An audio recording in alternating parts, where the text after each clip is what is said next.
Hey everyone, welcome to Bad Storytellers, a podcast about a small group of writers in Titusville, Florida, trying to make it big, make that money.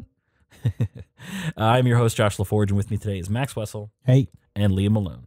Hey, everybody.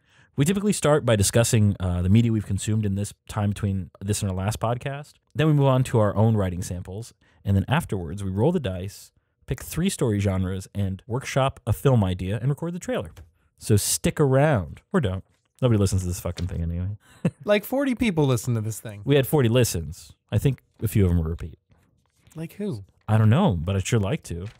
Probably me. Also, we're now accepting writing submissions. So if you guys want to have your work critiqued on the podcast, please send it to badstorytellers@gmail.com. It can be 10 pages or less, and we'll do our best not to beat you up too bad, because we're pretty shitty too. No furry erotica. If you want to send in furry erotica, make sure it's at least erotic. Erotica.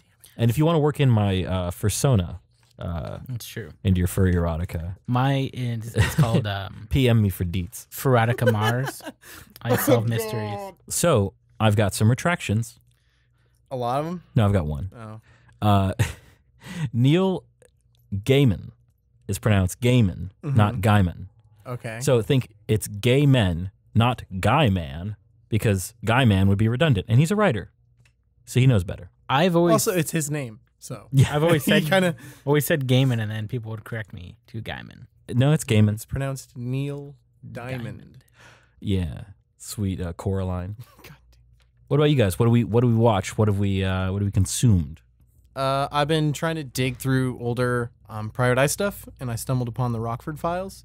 Is that a TV show? Yeah, from the 70s, and I forget the actor. He was in Maverick as well. Oh, the older gentleman. Yeah. Yeah. I know who you're talking And about. it's just We'll have that for the next. yeah.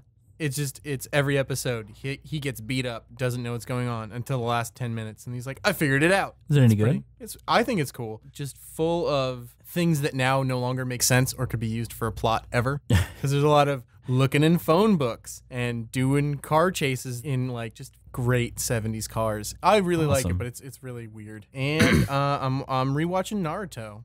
Yeah. And Did my my Yeah. my recommendations spur dude. that on? Well, the whole thing is I saw it and I kind of gave up. I think around Pain. Yeah, that's when I gave up. Yeah. Because, spoiler alert, everybody Everybody dies, and then they bring everybody back to life like it never happened. It was bullshit. Especially after watching One Punch Man and even Garen Lagann and stuff, like those shows move. Yeah. They yeah, are do. they are going someplace. Rewatching Naruto is like pulling teeth at this moment. It's just like, oh. The first 4 minutes of every episode is the last 4 minutes of the last episode. Yeah. They do a recap at every commercial break, and 1 out of every 5 shows is a recap show or just straight garbage filler. It sucks, too, because of the way that television works. They just want to keep that ball rolling. Yeah.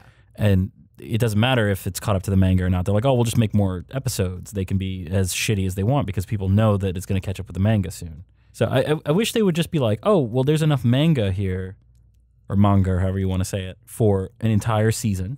Let's make that season, and let's wait till there's another. There's enough for another season. But you know, you got to keep that money train rolling. Anything else? I know I've watched other stuff. I just haven't. Daredevil. Oh, yeah, I finished that. Daredevil season 2. I just started it. I'll talk about that in a second. I will talk to you with all day. Max. I watched the Pee Wee movie. Yeah. I quite enjoyed it. I still haven't gotten to it yet. I It's really want really to. good. He, I guess, spoiler alert. Okay. Pee Wee gets his first boner. Oh shit. So that's cool. What else? I saw the is it He Never Died, the Henry Rollins? Yeah. I love the shit out of that. I fucking loved it too. I saw I saw the trailer and it just didn't look like my kind of movie, but Yeah. It's funnier than the trailer. it lets on. Okay. Yeah, it's really fucking cool. I'll have to check it out then. I've been eyeing it, Yeah. eyeballing it. The Little Rascals from the 90s. The movie? Yeah, and it sucked just as much as I thought it would. You hadn't seen it before? I saw it when I was a kid. Oh. And when I was a kid, it was just kids doing weird shit. So I was like, okay. And then I watched it again, and I was like, you know what? I bet a lot of these, because there's like 30 little kids. It came out right after The Sandlot too, right? Like they're trying to think so, revive yeah. that kind And of it was kid. like- that made a ton of movie. Let's do Little Rascals. It's kind of like that. I was like, there's 30 kids. Someone had to do something. Not a one of those kids did anything in like 5 years after that movie. Yeah. It was really depressing. Yeah, I think I read a Where Are They Now article though. And they're all fine. That's good. Though. Like they always like, oh no, we went to like with that money we went to college and now I have a job and a family and I'm happy. Oh, that's Interesting. good. And, like Less I don't depressing. mind that I'm not famous anymore. It's Yeah, fine. but at that point, it's like those kids are too young to want to be actors. Yeah. So is all parent like, no, you are going to be a little rascal. You're going to play pretend Yeah. for money, for You're- me. You're not going to see that money. That's my money. And then I'm on my annual Harry Potter read through. So Which book you on? I just started. So I'm on Sorcerer's Stone or Philosopher's Stone, whichever you will. Is there any difference in the actual text of the books between? Yes, but just Britishisms until like the third or fourth book when they just uniformed it out. They're just like, screw it. Yeah, they just nothing big like jumper instead of sweater. Lorry instead of delivery truck. Yeah, really. Trousers instead of pants. Lift. Pants are- Mhm. They use the N word a lot, that kind of stuff. So when they say fanny, they're really talking about cunts. Yeah. mhm. Every year I reread the series and undo it. I've been doing it since like 1999. Jesus. So Yeah, Yeah. I don't do But that. why? I'm trying to think of probably the two books I've read the most were one is definitely Pride and Prejudice because I've just for school have had to read that yeah, every year. I was in school probably in English. They were just like it would come up. But also there's a book called Carry On, Mr. Bowditch, and it's about the first great sailor of America. And he wrote a navigation book, and it's a great metaphor for like how America is totally going to conquer the world eventually. And they work That's a lot cool. of metaphors in that. It's Hmm. I reread it all the time because it's just so like 20 million terrible things happen to this guy, and he's like he just wakes up the next day and just does more math. he's like, oh, that happened. I also every year I try to reread Starship Troopers. I've only read that twice. I've only read it once, but I loved it. Yeah, because when I go back to a book, it's you remember the high points, and then there's all that stuff in the middle. Oh yeah, That was a book I did not expect it to be the way it was. After hearing about it, and like Mhm. I thought it was gonna. First, I mean, I saw the movie. Yeah, I saw the movie well before I read the book, me too. and I was happy with what I got. Very pleased. It's very different. I mean, the whole book is really about military law in the future. That's it. Like and there- how things there's a- are structured and right, and the only reason that there are like adventures or little stories where they go on missions is to explain a new part about military Yep. law. And glimpses of their society. If that doesn't sound like fun to you, don't worry. It doesn't sound like fun to me when I say it, but it's a fun book. It's yeah, a great fun. book. Well, yeah, and it worked in a great way. Every once in a while, he'd show a little idea that was pretty novel, and you're like, "That's a really novel idea." Yeah. I really like that. Where like one of the things that stuck with me is officers have to be enlisted men first, Yes. base, and also to be a space marshal or whatever who is in charge of direct fleet movements, you have to have been a captain and a company commander. Mm-hmm. I'm like, that's insane, but that would make you good at your job. Right. Both And, jobs. and also, there's a lot of concepts that work in that world that run very counter to our American sensibilities that work very well in that world. Specifically, like the idea that, violence isn't the answer. And Yeah. their society is very fascist. I mean, not on Earth, it's not. But if you want to become a citizen so that you can vote and have an active thing, like you have to serve, or you have to find some other way to do it. But yeah, it's interesting. It's an interesting read. and it's a great. It's a philosophical read, really. Yeah. And it's info dump. It's action packed info dump. And that is Unlike Dune, which Yeah. is not very action packed. There's If one you- fight scene. when you're writing a book, you have to tell people what's going on, and that is a great way to do it. Because, like you said, it's about law, but it's an awesome law book. It's Yeah. really interesting. It's very good. Probably a fourth of that book takes place in a classroom, Yeah, and, or and, one classroom or another. Yeah, and like I said, if I think we've talked about this before, if you like Starship Troopers, you should read The Forever War because it's like it doesn't really go into the law as much as it is what the experience would be of being that person, which is much more what that's about. So if you like Starship Troopers, you'd like The Forever War, but they're completely different books. Any Turtle Love updates? no, I actually I got bored of the Imager series I was reading, and I opened my Kindle to read, and I was like, I'm not going to read a book that makes me go, oh, here I go. So I went to something else. I decided to do my Harry Potter run through. I felt that way about the second book you let me borrow in the Court of Air series. Yeah, Where I really liked the Court of Air. I was totally into it. And then I got the second one. What is The Court of Air? It's a book where is it Victorian era? it's Victorian steampunk set like 2 million years in the future. Oh, and there's magic and stuff and all of that. There's a bunch of characters that works really well. There's a really good climax, and there's a lot of world building, and there's clockwork people, and there's magic people, and there's bugs that live in the center of the earth for some reason. As they want to do. Yeah. And it all works really well. And then the second one, they're going on like a treasure hunt, and I just don't give a shit. After the height of the Court of Air, I just cannot possibly give a fuck. I think I might like the series because I read the second book first. Maybe. I read the second book first, and then I read the first book, and it was like a build up to where you got the other side. Yeah. Then I read the third one, which was good. The fourth one, there's a fourth and fifth, and I'm like kind of iffy on the fourth one. But if you like steampunk, it's great. It rationalizes everything because it's so far in the future that cycle has just come around again. Everything else has been ground down into dust, and and something like internal combustion engines just don't work for some reason.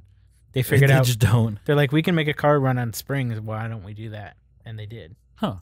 As for me, I'm still reading The Postman, and I'm kind of reading it with an analytical eye this time because it is very much the kind of story that I'm writing, where it's one person's perspective. You never get any other kind of narrative. It just goes in and out of their memories and their present experience, but it does it without being boring. And I'm really trying to pay attention to how it does that because there's so many times I say Malcolm's name, and I'm just like, how many times am I going to say this? Like, does it really bug people? I'm sure it does. No, I don't think it does because when you're reading it, you need that. Yeah. It's writing it when you're doing it mechanically. When you can see the gears, you're like, I'm using that gear again. There it is. Yeah.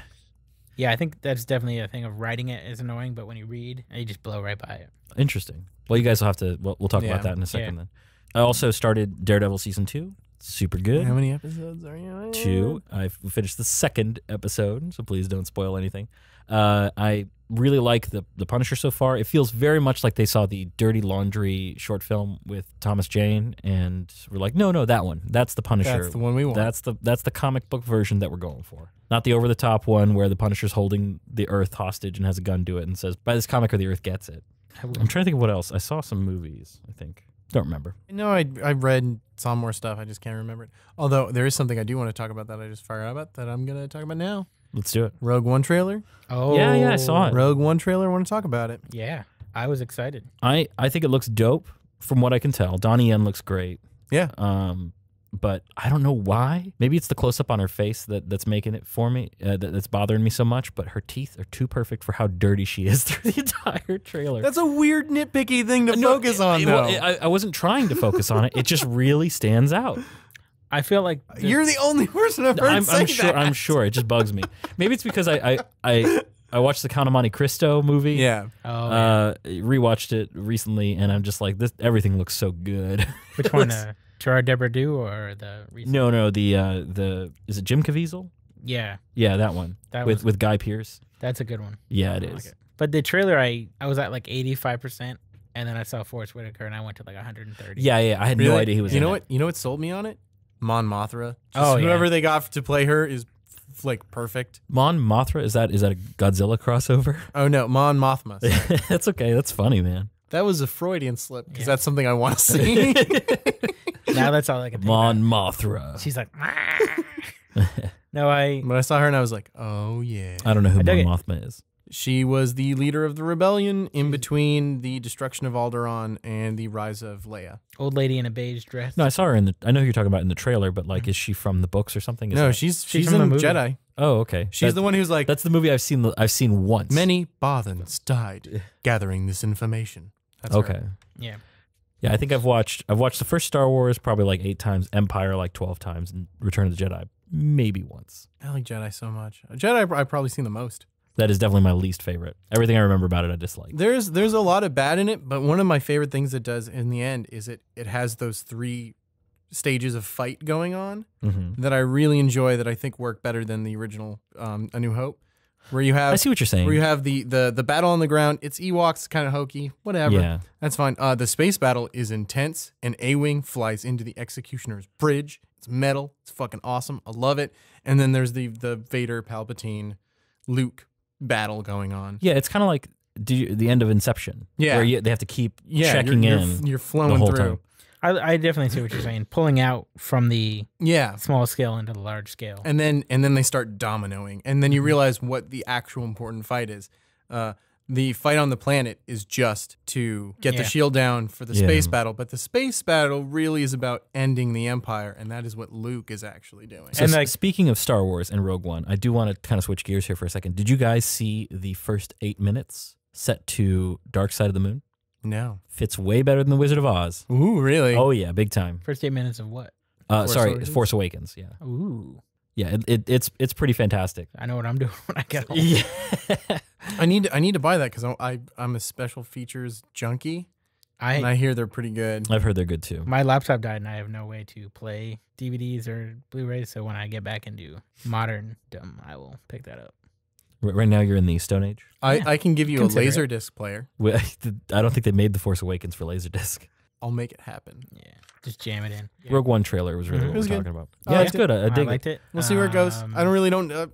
My significant other said, like I was explaining it to her. I was like, "Hey, listen, I'm kind of stoked about this Star Wars movie because there's no Jedi and no Force, and it's just, it's just Star Wars. It lives up to the name. It's just war in space, Yep, and it's how a crazy that is." Star Wars story. Like, Man, and I'm kind of hoping Forrest Whitaker is Mandalorian because he's got like there's two guys who have like too much armor. Somebody said on he them. was like a dark stormtrooper. I don't know what that is. I didn't grow up a Star Wars fan. I know what Dark Stormtroopers are, at least the ones from Dark Forces, which is the first Kyle Katarn Right. video game. yeah, they had the black armored Yeah. stormtroopers, right? But They sucked. They sucked to fight. I They would were also robots though, so I don't know. Maybe he's a robot. much rather have Maybe him he's a be robot. a Mandalorian.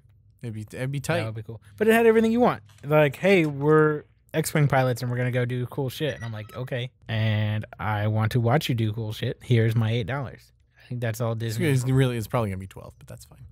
It'll be $5 at my local theater on a matinee. Yeah. Actually, I know the way that we're gonna do it. We're gonna rent out that little theater again and do it for $20 a pop. But we're gonna have the whole little theater to ourselves again because that shit was dope. It was amazing. I also saw the trailer for the new Through the Looking Glass. Oh, I haven't seen that. Yeah, it looked Tim Burton-ish and not something I have an interest in, but it I looked like a good film. wasn't a huge fan of the first one. I mean, again, it looked Yeah. gorgeous, but that plot of that thing was like a weird crab monster. Well, no, I don't believe in magic or any of this. Okay, lady, you're in Wonderland, so if you don't believe it, fuck you. Like no one says you're, that to You're her. an idiot. Is the problem? Well, that's never ruined a movie. Yeah, but it's then- weird when you're trying to suspend your own disbelief and you have a main character who is just full of more disbelief than you are, and they're in that world Yeah. where you're just like, come on, lady, I want to enjoy this movie. Let me enjoy this You movie. need somebody through who's like who runs opposite to that. Like in the X-Files, you need for every Fox Mulder, you need Dana. yeah. You need Yeah. Dana Scully, or else you're not As a buying temporary any of it. moment. But I'm just saying if you're in the Matrix and they do that reveal like where there's a moment where reality might not be where you need to Yeah. play that up and have that part of the plot, or don't fucking bring it up. If the mirror tries to swallow you and you're like, nope, still don't believe it. You're Yeah, like, you fucking your "Calm." dick. All right, well, let's move on to our writing samples that we brought in this week. Let's start with Liam. You brought in a continuation of your Yes. Fox and the Ox. It's about So- 800 words more, and I think a little bit more than a page more though, because a lot of it was dialogue. Right. Well, tell us what the story is and what you added. All right, so it's a story of two boys. They're going to their winter home for a joining ceremony. It's their movement into adulthood. They're going to be put in clans, which are even more important than family in this world. Mhm.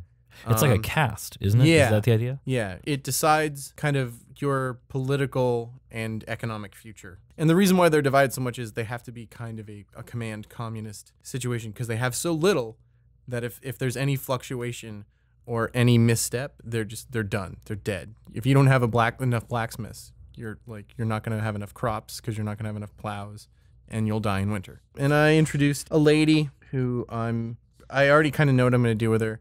The fox is going to go off with her a couple times before the joining ceremony. No, that happened in Oh, okay. the. It happens? Yeah, yeah. Okay. Yeah. And he goes off, The ox mentions Yeah. having seen it, and he's going to be like, oh no, I guess they're together. and, And these then- aren't actual foxes and oxes. Yeah, no. Those are the kids who yeah. are their nicknames. But then I want it to the reveal is after, like right before the joining, there's a big like also sexual coming of age thing, and they're going to be paired off. Ooh. Not to like do it, but to like have like it's like an 8th grade dance. It's their first foray into like dealing with people, like dealing That's with each basically other. what 8th grade Yeah. dance was for us. It's a Dealing giant with- sexual pairing up. Yeah, dealing with We were sold to each other's Yeah. family. Dowry was exchanged. But it's not. Yeah, it's not What's a permanent up, thing. Angela Vadalero? It's not like, oh man, they go to this dance and they pay her off, and then you have to marry that person. But it's the idea of getting you into the mood or in the idea that you have to now deal with each other sexually. All of a sudden, Right. you're being the reason why the fox is going off with her is to ensure, like you're supposed to do it blindfolded or however. It's supposed to be random, but the fox is rigging it so that So she'll know it's him. she'll know it's the ox. Oh, so he's He's helping out his friend. Oh, okay. I want to. One of the things I want to do is like the two of them growing up in this as a pair in this society, but also a society that's really kind of communal based. They're always looking for the angle to help not only themselves but everyone around them, and they're not willing to fuck someone over close to them to gain something. And then I'm going to transport them into another very selfish, very self-serving monarchy, and then watch what happens when you have in a backstabby winner-take-all kind of situation. What happens when you have one person who can completely trust another person, and they go in as a unit, and they know they can always count on the other one to get them out, and how incredibly politically powerful eliminates it eliminates the prisoner dilemma. Yeah.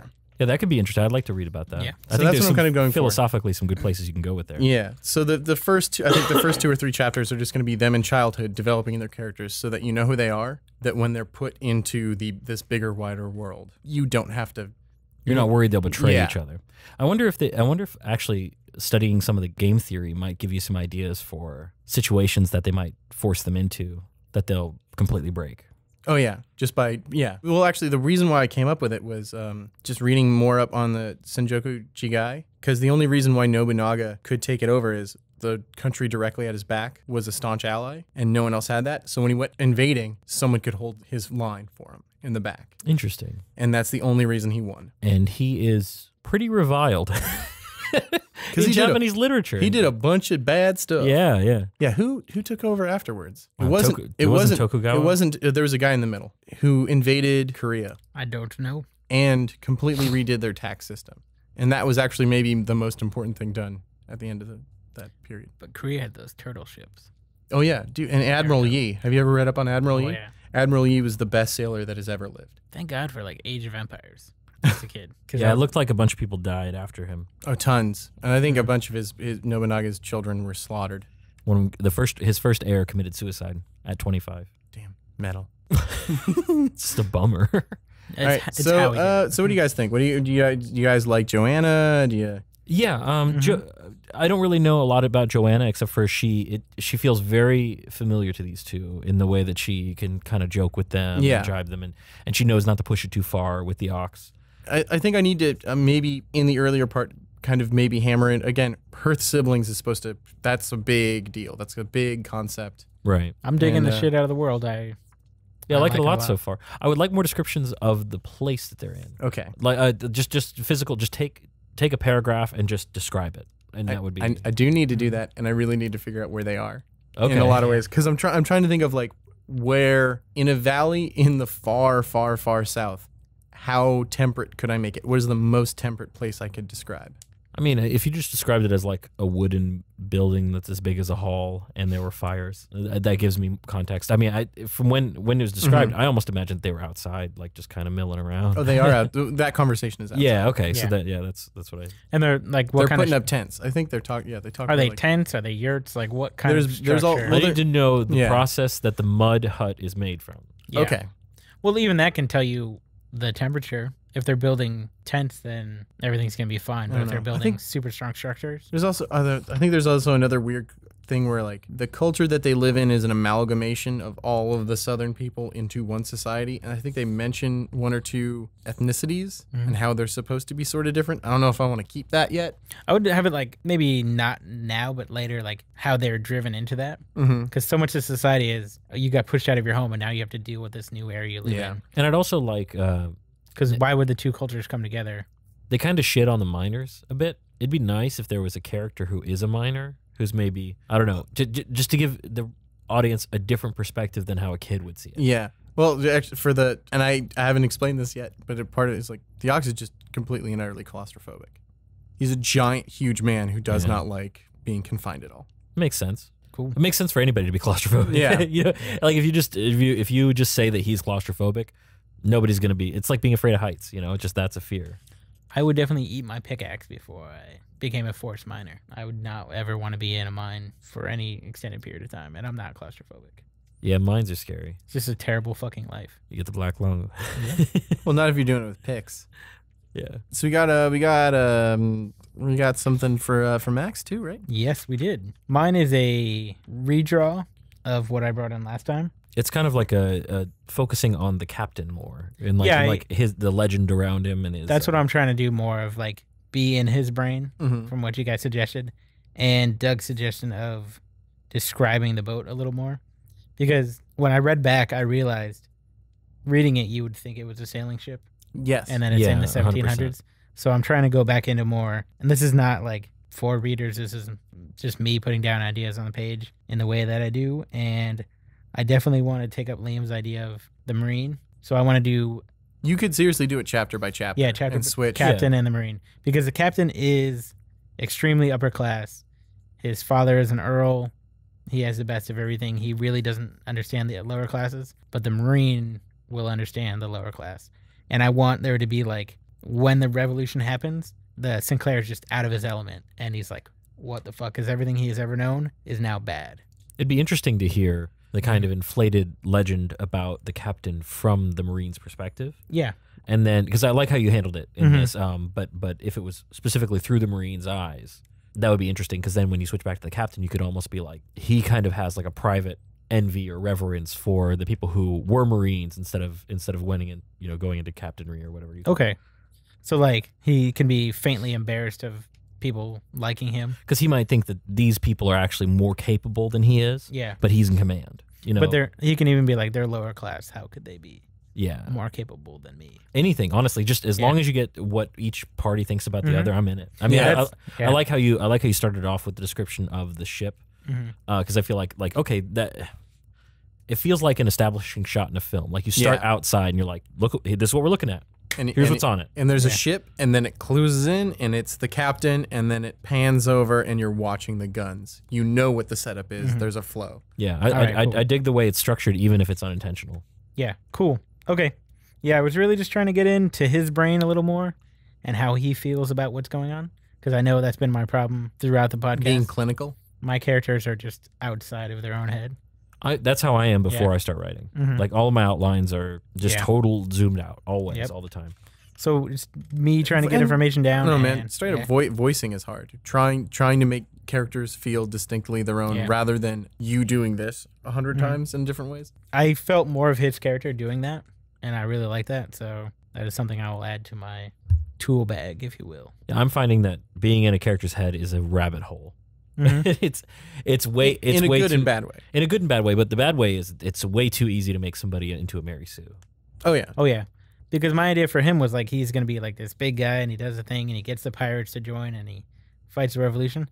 But now he's kind of a douchebag. Like he's rich, he has never had a problem in his life, and when he runs up against the pirates, he's gonna be like, "Do what I say," and they're gonna be like, "Go fuck yourself." I think on the subject of Mary Sue's, I think that if a lot of writers say they start with the character first and then move on to like the story and the plot, maybe that's the trap that leads you into into making Mary Sue's, is that you fall in love with this character, you don't want anything bad to happen to him. Maybe, but I think you can completely make one the opposite way too. Yeah. By having a set of feats that need to be accomplished, where like then you puzzle piece a superhero to get it done. You might be right, yeah. I feel like Mary Sue's, most of them, or the concept of just an overpowered character or too perfect character comes out of pure and utter wish fulfillment. Someone who needs someone to live vicariously through.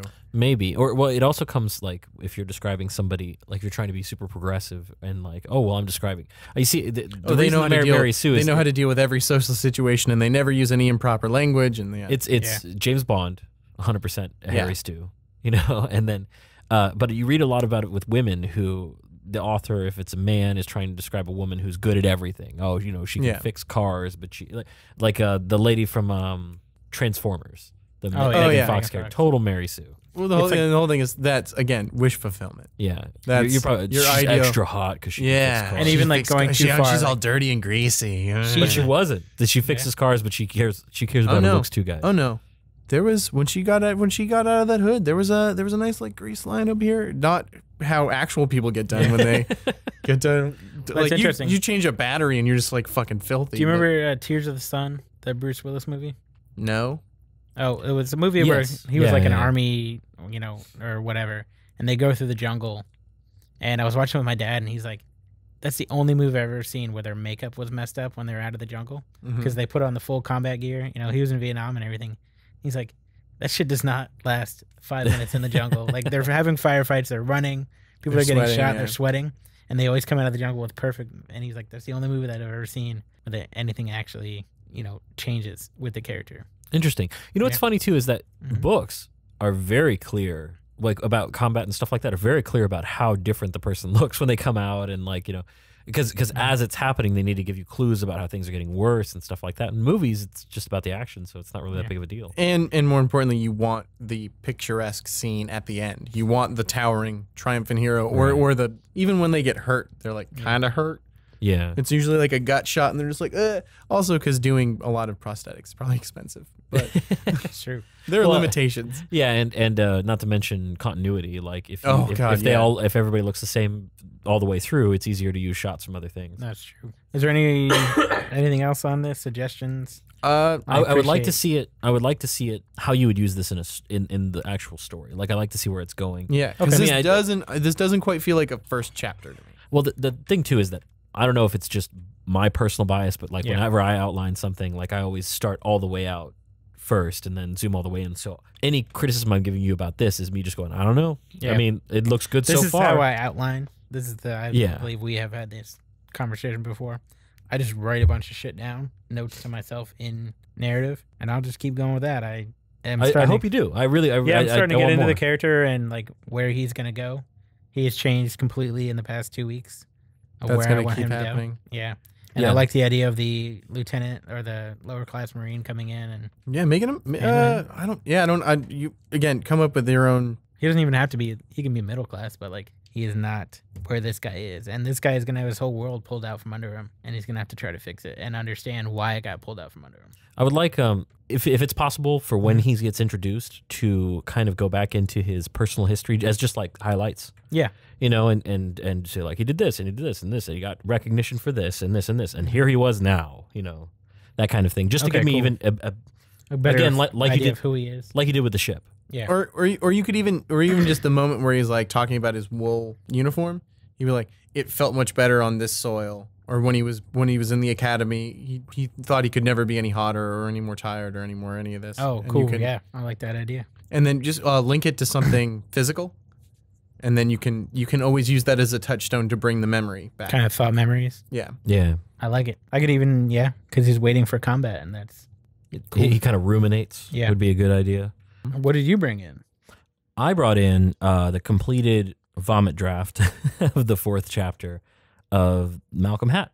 Basically, I used a lot of what you guys recommended to try to give the bears. Even the situation came from your guys' notes about them letting him free and doing that. Now I'm not really happy with the way I did it. I didn't give enough time to a lot of the description earlier on because I still haven't gone into like how the village works and stuff. I'll try to make up some of that ground in the next chapter, but it belongs in this chapter. When I go to rewrite it, it'll take place either in this chapter or the chapter before. The old switcheroo. Yeah. The old edit. Do you want to run through what you put in, or? Yeah. Sorry. So it's the same as last episode, except for now, while Malcolm's out and he finds the spear, he also it also starts raining and it's terrible and he doesn't have any shelter and he thinks about how pathetic he must look. Brings back a memory of an old dog that he saw in the rain and how pathetic it looked to him. And he can't take it, so he's like, "Screw it! I'm going to keep walking through the rain." But it's way too cold. He's totally unprepared and undressed for this kind of thing. So he sees a cave, hops in the cave, sees a bunch of cave paintings, and is like, "Oh, geez, are these the humans that they were talking about? Humans like are cavemen here? Is this the past? You know, is this where I ended up?" And no, that cave does not have a human in it. It has a big monster that the spear is no more than like a long-handled knife to it, and chases Malcolm through the forest. And then once he chases Malcolm through the forest, Malcolm gets cornered. The beast is killed by Kilvin, and Kilvin's like, hey, yeah, listen, we got to get moving. I'd say the first thing that I really liked that stuck out was the thinking back to the museum, where he was thinking about the caveman when he picked up the spear, and he was kind of play acting like a kid would, grunting. He was like, "Oh, I'm a caveman walking through the woods." That fit well. I like that a lot because he's in a weird situation. He finds a spear, but it's also just great little personality moments. Yeah. Where again, the more I like Malcolm, the more I'm invested in the story. The more I give a shit what's going on around him. Obviously, I mean, none of that's random. I'm trying to do something specific, but my main goal is to try to make him feel like a real kid. Yeah. At all these times, so that when danger happens, you're like, this is a child. Forgive me. Was he learning any of the karate before? No, he hasn't learned any. I was gonna say, like, if you're a kid in the woods with a spear, wouldn't he be imitating any like the ninja moves he saw? That's a good idea. And like Kilvin sees him, he's like, a good idea. He's not that bad. Maybe that's a good idea. Yeah, I might throw that in. If I'm walking through the woods in a spear at 30, no one's around, I'm still gonna be doing ninja kicks and stuff. Yeah, you're gonna be Star Wars kid, right? Yeah. Gishan rides the shit out of it. That's Star Wars his name? Yeah, he's French Canadian. Oh, geez. Which just makes it sadder. Yeah. So, but I think that would be, and then the bear scene was great. You guys like that? Yeah. I thought I might have been making it a little too over the top. I'm not worried about that. Okay. It's a big bear monster. You're fine. I mean, and a sentient, I'm sure you're gonna. It entered the Stone Age, basically. Yeah, an intelligent sentient like bear monster is terrifying. Yeah. And it thinks it's funny that he fell down, and then that just creates a whole new terrifying thing. Yeah. I'm sure it can be tightened up. I couldn't tell you exactly how because I just like the way it's flown right now. It feels, to me, the way I write when reading it now, it feels very sparse. Like I'm already very spare with my words. I'm a spendthrift. But I don't know. I'm especially when I'm looking for something and trying to edit. The first thing I do with a pass is what can go. Mm-hmm. That's always the first thing I do. And I don't. There's very little fat on this, and that's good. Oh, thanks. Because you can always pad something out if it feels sparse. I think it's a lot harder to cut because I think it's a lot for me. It's a lot harder to cut just because you're emotionally attached to how things are working. Oh, but I like your description. Did you get a good sense of what it looked like? The creature. Okay. The environment and everything, and I love that they let him go into the woods to see what he does, and he just gets into so much trouble that they're like, God damn it, we got to save him because he did the exact opposite of what they thought he would do and what he should do. He goes into a cave that they would know and any of the humans would know not to go into there, right? Yeah. So, and anybody who's even saw the spear that he picked up would be like, whoa, got to keep moving. So he picks it up and walks straight back home brings the spear home, and they're all like, motherfucker. and again, I'm always worried I'm saying his name too much, but it doesn't bother you? Honestly, No. Reading anything, it slides over. I know what you feel because I hate writing the same name over and over, and I hate saying he said, all that stuff. But as a reader, it slides. Your brain doesn't let you even realize. It's weird too because it feels like time is moving so fast in the book because there's so little dialogue. Like there's no every chance. It's weird because I've kind of written myself out of the opportunity to info dump. Like I can't info dump through dialogue, so I have to find little tiny ways to do it, and I. But you're reaching the point where that's no longer going to be necessary, right? Or as necessary, at least. Right, and I think that is accidentally a great decision I made because a lot of info. I mean, I don't know if we probably talked about this before, but I read Dune, and the whole book is an info dump, and I can't deal with it. It's conversation after conversation. Exactly. After conversation. This is going to happen, and this is going to happen, and even during the conversation, the author stops to explain like why what they said was important, and it has these weird moments where. I feel like he picks sometimes like the weirdest points in conversations to have the most important part of the information. Yeah. We were kind of already glazed over, and I'll do this, and then it'll go 3 pages, and you're like, oh fuck, what is he talking about? Oh god damn it. And I don't want to shit too much on it because I know it's like half the world's favorite book, but it's just not my kind of thing. Baroque epic fantasy. There's a lot of work with there, and there's a lot of good. It's also that is a book I feel like is very fatty. Yeah, that's a very fatty book. That's not a lean fighting machine. My problem with the book too is that it doesn't. The character progression in that book is very matter of fact, in the fact that he just tells you that it happens. You don't really get to see it happen. It's like oh, and he killed this guy, and this is important because of this. And like there are small character progression moments, like where he kills a guy in a duel and gets his water and stuff like that. But even when his father dies and things like that at the beginning of the book, I don't really feel for him because it's just like, oh, I'm reading just. It's like you're reading the Bible. It's like this happened and then this happened and then this happened. You know. Has anyone read any of the other ones? No, I haven't. I have Daughters of Dune, or he gave me like 2 or 3 of them. But I haven't read them yet. I have a couple more that my uncle gave me. I just haven't read them. I wonder if he gets like better with that as the series goes. I haven't read anything beyond Dune. Judging by their size, no. I really enjoy Dune. I just have never got around to reading anything else. And yeah, I'm really enjoying how the Postman's reading because the moment I started, I'm like, oh, this is what I want to do. Like this is exactly how I want to tell this story. And so far, I feel like that's what I'm doing. Not as well, obviously. That book when you talk about no fat, like it moves and it does a great job of doing the appropriate time skip when it needs it. So far, I'm not done with it.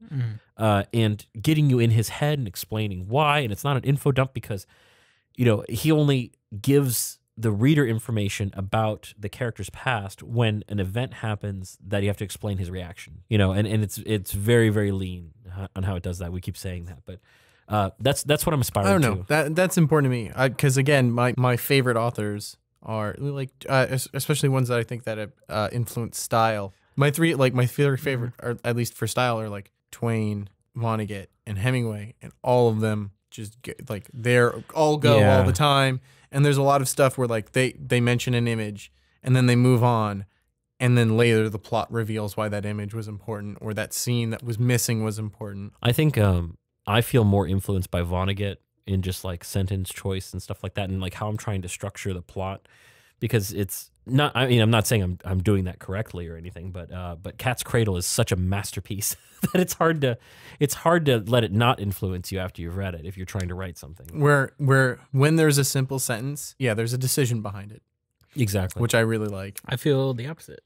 I'd say the authors that influence me put you on a journey. If you're going on a journey, you're going to read 8,000 pages and go on a goddamn journey. When you put the book down, you know you just read a book. That's fair, yeah. Because you wipe your brow and you're like, oh god, all right. You go sleep that one off. Yeah. I mean, there's some books I definitely do that with. Like On the Road there's like 50 scenes. No, there's not 50, but there's like 5 scenes where he's just eating ice cream and apple pie in another diner, and that's not the important part. The thing is like what he's thinking about while he's doing that, and it becomes kind of a thought ritual, which is interesting and cool in its own way. But I don't really want to do that in any of my writing. No, I'd rather have a sports car. Actually, ideally, I want a 4-door sedan that gets the job done. Yeah, I guess it depends, because like hatchback. Yeah, hatchback. Something that's it's a gremlin. Let's do it. No, it's not a gremlin. Something that's like a little nerdy, but at the same time, like if you have to move shit around, you're like, that's where you're going. Yep. Well, what about you guys? Do you have any notes of maybe things you'd like to see as I go forward, or things that worked or things that didn't work as well? I mean, the stuff I like to see, I want to see the relationship between, and it's gonna happen. The relationship between Kelvin and Malcolm. I want that. That's okay. That's what I'm hungry for. I should have spent most. I should have given more of that earlier, I think. Or don't. Just a little. Because right now I'm starving for it. That might work to your advantage. I would say keep the amount you have in now, work it in, try and do what you want. And again, and if an edit, if you feel like when you're rereading it or having people read it where like they don't understand by a certain point, where like I want it so badly that when you give it to me, I'm gonna be very, very happy. That sounds sexy. Maybe a little more in the rain. Damn it. A little more of the effects of the rain, like what he would do in the rain.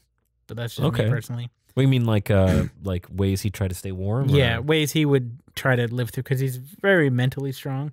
Mm-hmm. How would he put that in his own context of, well, fuck it, just got to keep going? Oh, one thing I was worried about, the description of him finding the arrow in the dead monster, was that easy to picture? How it's just only a tiny piece of the arrow that's visible? Yeah, I got it. Or did you say that it was a small arrow? I got it at the end of the sentence. I didn't understand it at the beginning, but that's not a bad thing. Because he doesn't understand. Yeah. When he sees it, and he like grabs it and is like, "What the fuck?" And then it bleeds on him. So I don't know. That was something I wasn't sure I wanted to put in. I don't know if one arrow should be enough though. No, I should have put that it was like riddled with the thing. Oh, okay. Well, again, he is pretty close to freezing to death. His mind wouldn't be that way because he got into the cave, but he ain't the sharpest tool in the shed. Yeah, there's not like there was a giant roaring fire that warmed him up in the cave. He is in the cave, and all of a sudden he has to get the fuck out of the cave. Yeah, he's got to And run. he's pretty nearly frozen to death Okay. from the rain. So he would just be like, how the fuck did that happen? Well, now I guess next chapter is he's going back to the village. Yeah. Uh, I would just keep the effect of the rain because you made the rain. How is the rain going to affect everything else now? If you have the trip home, I think this is the point where you need to start alluding to the reader that Kelvin has made a decision of some sort. yeah. Where like has been the game changer in him, And I think there needs to be and how he's going to deal with him. a little more of the conflict when Malcolm is leaving the village between Kilvin and maybe somebody else. You know, where it's clear that Kilvin doesn't approve what's happening. Maybe make it seem in the previous chapter that it seems to Malcolm like Kilvin's mad they're setting him free, you know, and that's actually not the case. He's not That's mad just they're what he setting him free. perceives. Yeah, I might do that. I might find a way to work that in. Yeah, have Kilvin seem like the evil guy Yeah. that has him imprisoned. And now he feels like he has to take responsibility for him because he's so fucking helpless. Yes. He almost got eaten by a giant monster that everybody knows you don't go near those areas. I mean, look, we're smarter than they are. Yeah. But you don't just walk up into in our world, you don't just go walking into the woods where there's bears. Yeah. And if you see bear tracks, you don't go, huh, Let's follow these. let's go on these bear tracks. Or if you see a bear, you don't go up to it. Yeah. Excuse me. Because usually if there's a bear, the bear will go like, oh, hey. Yeah. I'm going to go over here. And you're like, cool. If you're lucky. Yeah. Or the bear's like, get the fuck up out of here. On my hike, I actually found out something I didn't know. But a bumblebee will bump you Yeah. to get you out of its territory. I didn't know that. We have carpenter bees in my backyard on my patio. We had bees in the fucking shop. Well, the carpenter bees are giant black Yeah. bees, but they're harmless. But they do this thing to make you think that they're not harmless, and they charge you. They straight up charge you, but they'll stop like an inch from you to be like, oh, you didn't run. I don't know what to do now. I got nothing. But then they do it to each other. They'll charge each other, but then they'll spin around each other and fly all over the place. But they never actually make contact. That's amazing. And they'll do it in like groups of 4 and 3, and then pause because they just hover in place a lot. And my son thinks that's the funniest thing in the world. I mean, they'll fly up to him and stop an inch from his face, and he'll point at them, almost touch them, and be like, "Bih." And then one will come out of nowhere and just sideline it, and they go off, and he just laughs hysterically. It's like the funniest thing in the world. That's great, but then he's going to run into a wasp. Well, Wasp is not going to stop. Yeah, Like, exactly. They don't act the same way as these guys do. Yeah. Thank you for your feedback, guys. Fuck you for your writing. What, fuck me for my writing. I would like, I guess maybe if you, I feel like I'm not getting enough criticism, but I feel like you guys gave me a lot of criticism in the outline. So now we're just, Yeah. this is just where the rubber meets the road. Yeah. Well, the whole thing is when there's going to be a lot of stuff about pacing and actual word choice, but that's good. Like, don't start nitpicking about that now.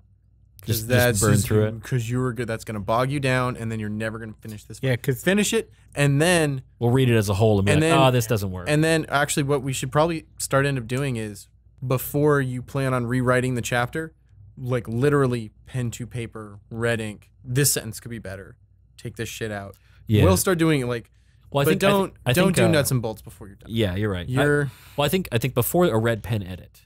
Well, I mean, I guess I do 2 kinds of red pen edits. I'll do one where it's conceptual, where I'll print out this. I've done this for scripts, screenplays, where I'll read it and I'm not editing words or sentences, but I'm writing different idea, do this instead.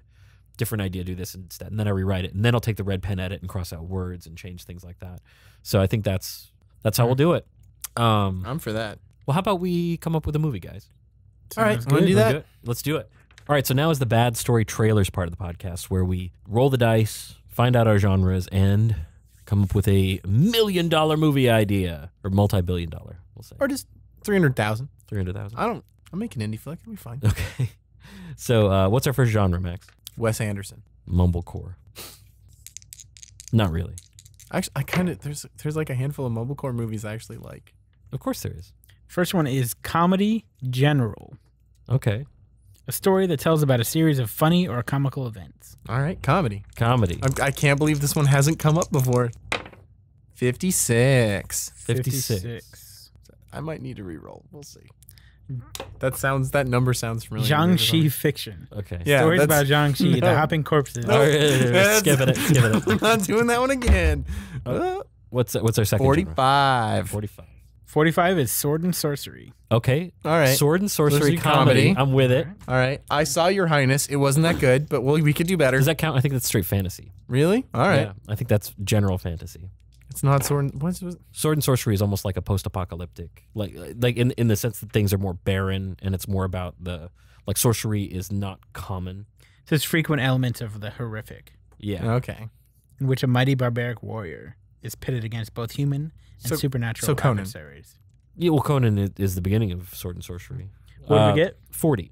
And 40, we are science fantasy.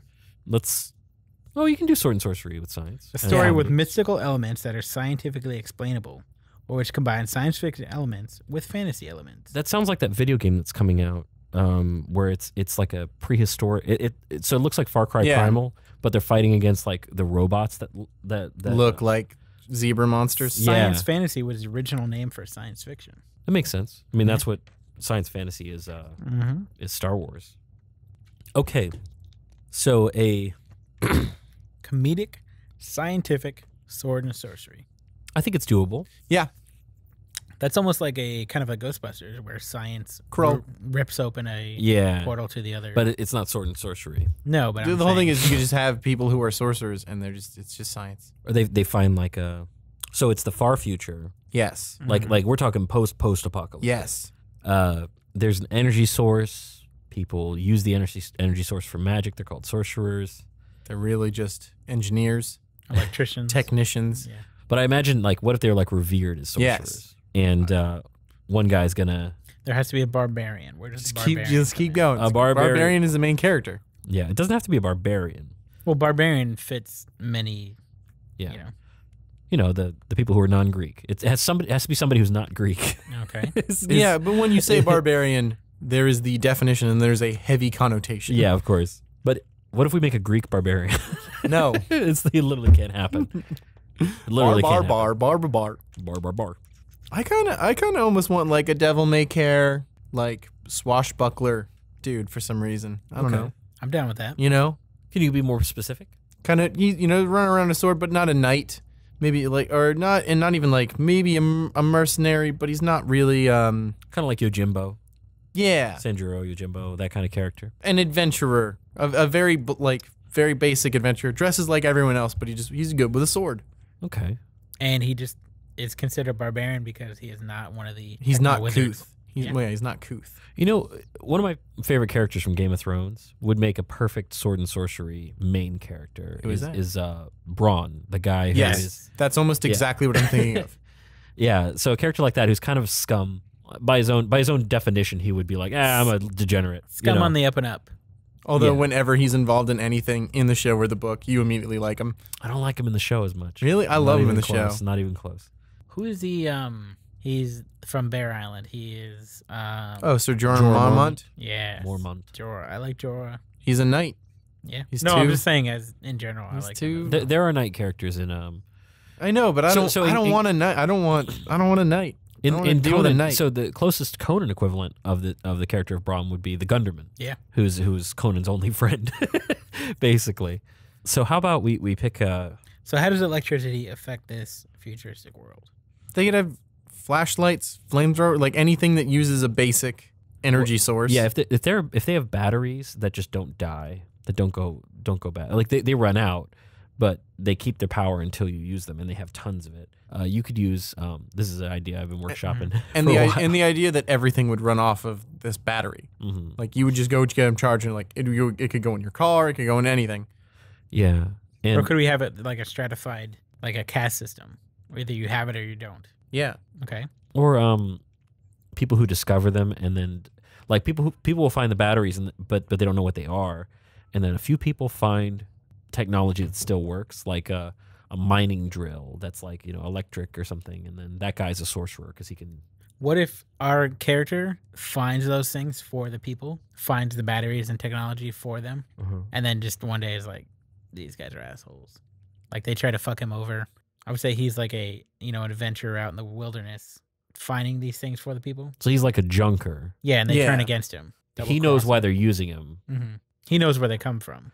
right? And somebody tries to have him killed so that their position will never be compromised, and he's like, Bring this shit down. He's around your fucking ears. Yeah. That could be cool. Okay, so our main character, does it have to be a sword? Does he have to use a sword, or maybe it's what's some kind of technology that in the future, if you had crazy energy density, that you could use as a sword other than a lightsaber? I was gonna say a taser, A mining pick? the cheetah. A chainsaw like thing? Because I mean, if it's gonna be a laser energy based sword, you're in lightsaber territory. Yes. Yeah, I was thinking, like, what if it's like a great turkey carver or something? I would, or what if it's just gauntlet mounted? Maybe. Kind of like We're thinking Fallout now. Like, this is predatory. Yeah. What about a sword that crackles with electricity? What if it's like a glove? Turbo Kid. I haven't seen it yet. Oh, I saw Turbo Kid. That's one I forgot. It's fucking tight. I love it. It's so good. so much. I was thinking, like, what if it's a glove that's used for? I don't remember. I saw a show once where they put on these rubber gloves, but they allowed you to reach inside somebody's skin to do surgery with your hands without actually cutting them. I don't know what you would use that for. No, that also sounds terrifying, and I don't. Ugh. It was creepy. Can our bad guy have those? No. Like Kali Ma. No. You just crush someone's heart? Oh, that'd be fucking awful. You wouldn't leave a mark? It's got to be a sword, right? Yeah.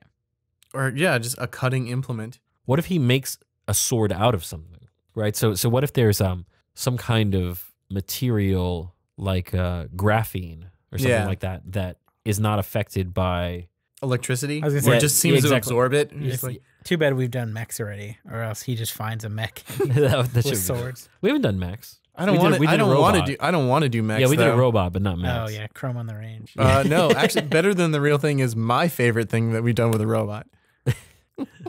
All right, so if he makes like a sword out of graphene Just or something, a graphite sword. an insulator. Yeah, some kind of super material he finds and he makes a sword out of.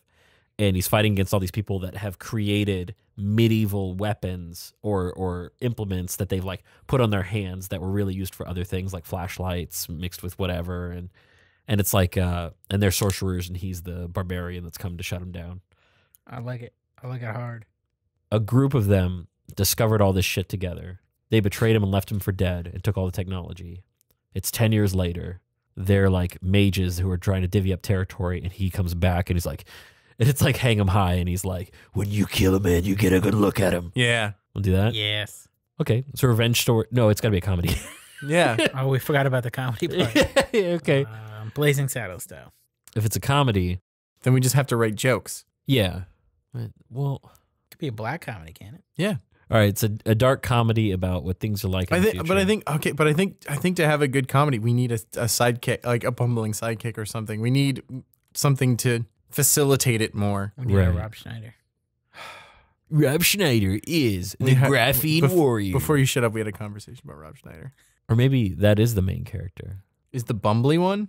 Maybe they killed that guy and people keep mistaking this guy for him because he found like the corpse and found the sword. He's like, oh, this is cool. And then he shows up and they're like, you come. He's like, what? Yeah, he's like, I don't know what you're talking about. And love then it. just accidentally. Because it reminds me of one of my favorite movies, which is The Inspector with Danny Kaye. Yeah. Dude, actually, Yeah. my favorite movie like that is The Man Who Knew Too Little with It's Chevy Chase. no, No, you're it's thinking of The Man Who Knew Too Much, which was, or The Man Who Knew Too Little was Bill Murray. Bill Murray. Thank And The you. Man just- Who Knew Too Much was the old Yeah. noir spy Man Who film. Knew Too Little is one of my favorite movies. Yeah. So it could be like The Man Who Knew Too Middle. Too man- Middle. That's what it's called. The Man Who Knew Too Middle. The Man Who Knew Too Middle Earth. All right, so it's The Man Who Knew Too Little meets Conan Yes. meets Turbo Kid. Turbo Kid. Yeah. A sword from the past. So what do we call this comedy? Mistaken Identity. Justice is blind. He's Mr. Magoo. Which one of these is the cigarette lighter? The Rogue and the Pauper. Apocalypse How. We got to save that one for a different. Okay. Yeah, that's good. That's a good one, and not for this one. Trying to take all the elements and do one terrible pun. It's overloading my CPU. Sir Bean. So what would they call him? Like, what would the common people call him when they've heard the tale and they know that he's coming? The for Revenant. vengeance? Yeah, they would call him. They would call him the wouldn't Revenant. That's what he is. Well, okay, what's his real name? Because it could be it could about- be something stupid like Lazarus. Laser Rust. Laser Rust. That's too many steps removed. Yeah. That's a hat on a hat. All right. Talking about Johnny Two Hats? Anyway, I like Lazarus, but I was also thinking, what if his name is like something stupid like Booger, you know, and then it's like the avenging sword of Booger, the avenging blade of Booger. Booger's belligerent blade. Sounds like a short story, not a movie. Booger's big day. The meek shall inherit. I'm thinking like, well, the names from Mad Max were called like A Bad Day in Bartertown, you know, something like that. The burning of Booger. The burning of Njal. Booger Saga. I like that kind of. Well, we already did Canon Saga. Yeah, we did the last time. His name is just Bob. A bad day for Bob. But the whole thing is, so Booger is the name of the guy they killed? No. His name is Booger. His name is Booger. Well, it doesn't have to be Booger. I'm just thinking this is a stupid name. What do we call it? Like, Kevin, because he's a bad guy. where's, if this guy's from somewhere? Goober. I like Goober better. Goober versus the Techno Wizards. The Great Wizard Hunt. The Battle of Goober. That's a Hill. different movie. That's a good movie. It's a different movie. Yeah. Jacob's Ladder. What's this place called? The founding of Boogertown. What if the other guy's name is Riley and it's called like Living the Life of Riley? Riley's Life. I was thinking Book of Eli. Book of Booger. You've said Booger so many times. I'm over it now. I know. No, it's still funny to say Booger. You can call it like so and so's revenge, and it's not him. He's not the main character. Paco's Revenge. What's a future name for a guy who's like a Xander's Revenge. Xander Renegade Angel? Limbic Spring. Blood Outer Thirst. Wheeze Castle. What's like a badass biker name from the future, right? Like that's who this guy's supposed to be. No. And he's played by Rob Schneider. You Everybody wouldn't thinks he's you him. wouldn't have a badass biker name. His name is Gash Rendar. I like Gash. Gash works. Gash's Revenge sounds like Teeth 2. Yes. Twilight of the Techno Gods. That one's pretty cool. I think I like that. Yeah. Twilight of the Techno Gods? You guys want to do that? Let's change gods. Okay. Twilight of the Techno Wizards. I still like that too. I do. Yeah, I think just gods felt weird there. Twilight of the Techno Wizards. Yeah. Nice. It's silly. It's comedic. Yeah, and the cover would, or the poster would just be him holding like this sword with a confused look on his face. And at each four corner, you know, there's another wizard jumping with a crazy weapon. Twilight of the Techno Wizards? Yes. Is that what we want? Yeah, Twilight of the Techno Wizards. That's our movie.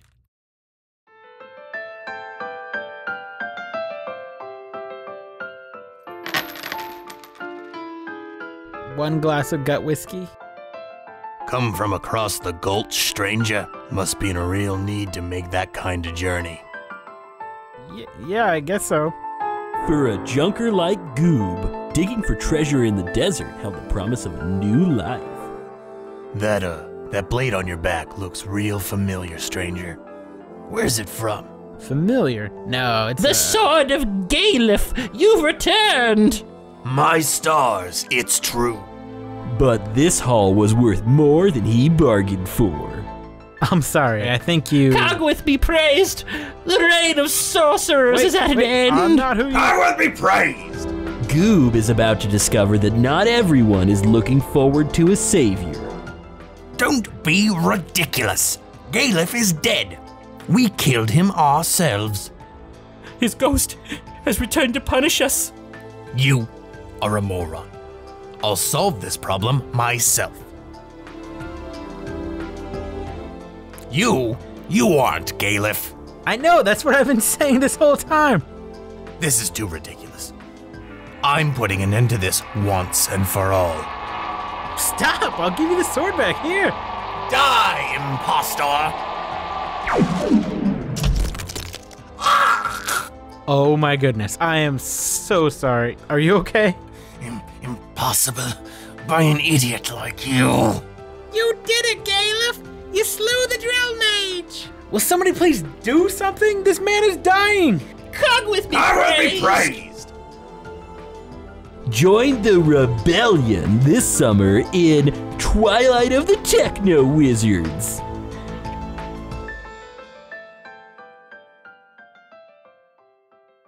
Hey, thanks everyone for joining us for this episode of Bad Storytellers. I'd like to thank my writing group, Liam Malone and Max Wessel. All of our writing that we discussed here today can be found on our website, badstorytellers.com, along with the show notes. And for any questions, suggestions, or cynical critiques of our work, please contact us at badstorytellers@gmail.com. Also, if you dig the show, please leave us a review on iTunes. It helps us gain visibility among the other writing podcasts. But again, I've been your host, Joshua LaForge, and I'd like to invite you to join us again next time on Bad Storytellers. That's a wrap, folks. Finger guns. Bye-bye. Twilight of the Techno Wizards. That was fucking great. Do it again. Do it again. Wait, pull your glasses to the end of your nose and push them up as you say Twilight of the Techno Wizards. Carbon nanotube transistors. All right. Hang on.